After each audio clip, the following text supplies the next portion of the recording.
What's up, family? What's up, non-believers? This video right here is for those who know that there's a God, but because of life circumstances, because we live in a fallen world, you may have lost a loved one. Things may have not worked out the way you thought they would, and you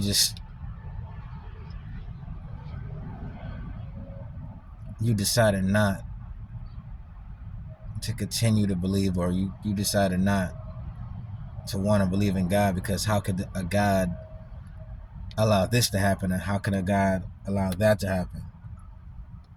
We all seem to forget, or we all seem to want not to accept the very fact that Adam and Eve sinned in the garden, and because of that sin resulted in a world of sin. So because of them sinning, we all have a nature of sin. Everybody in the world, because of their one sin from over 6,000 years ago. The curse happened. It really happened. It really happened. We really have to accept that. And because of that, we live in a fallen world. Sin is all around us. And we ourselves produce sin. And this is why Christ came. We have to put our faith in him, receive his spirit, be reconciled back to him, be restored. Because without him, it's always going to be a missing piece. It's always going to be a feeling of, why don't I feel like complete? Why do I feel like I always need something? Or I need to feel a void, or I need this, I need that. Like, why can I never just feel complete and like whole? It's because Christ is not in you. It's because you haven't placed your faith in him, and you haven't received the Spirit. You need to receive the Holy Spirit. That's the missing piece. And even then, there's a nature, that sin nature, that we have to continuously strive against. So when sin wants to produce itself in us, we resist.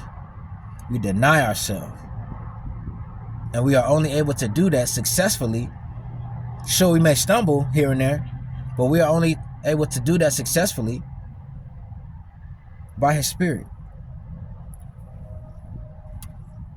You get what I'm saying? His Spirit makes us whole.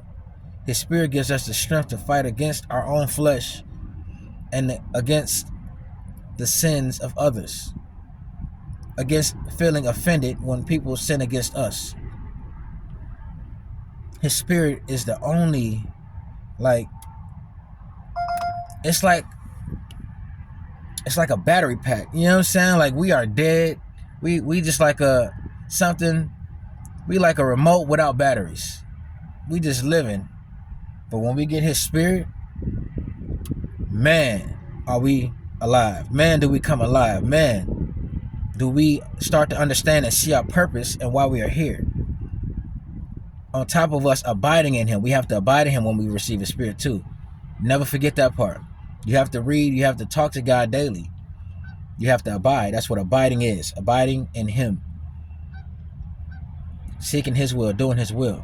But man, when that battery is in our back, when the Holy Spirit abides in us and we abide in God, everything becomes so much clearer. We see through lies. We see deception. We have discernment. Man, it's everything ever so real when you receive his Spirit. You see everything for what it is. And you see the truth and you receive the truth.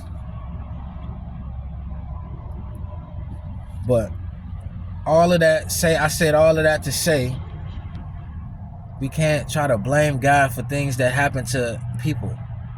Sin is in this world because of what Adam and Eve did. Sin is in us before we come to Christ. And we produce sin. Terrible things happen. The devil is real. He wants to destroy your life. He wants to kill you. He wants to take your soul to hell. He wants to distract you from God. Man, it's so real. This is why we need God.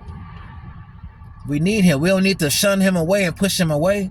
We need him even more when somebody that we know passes away that we loved so dearly. You get what I'm saying?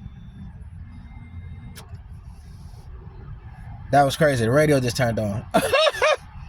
And I had it off. But man, we need him ever so dearly.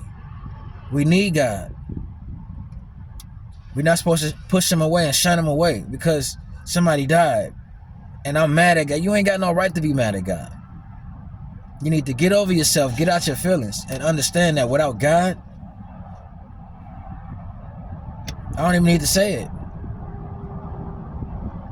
Surrender, believe, place your faith, and never turn away from him. And there is such a thing as reaping what we sow. So if you sow to your flesh, you're gonna reap destruction. It's real. It's not a game. It's not hard to figure out. But when you so caught up in yourself and doing what you want to do, man, what can God do? All he is doing is waiting for you to come to him and keep your faith in him and just to believe, like just put your faith in him. And he got you. That doesn't take away from the fact that we will go through things. But guess what? We have peace through it all because of his spirit.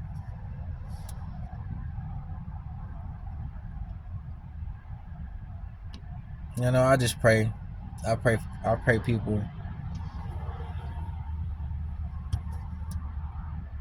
they come back to God, those who ran away because of unfortunate circumstances or somebody dying, or I pray you come back to God. Because you know he's real. And you know the outcome of not putting your faith in him and believing in him and walking with him. You know the outcome. Destruction in this life and after this life is over with. Come back to God. And for the unbeliever, place your faith in God.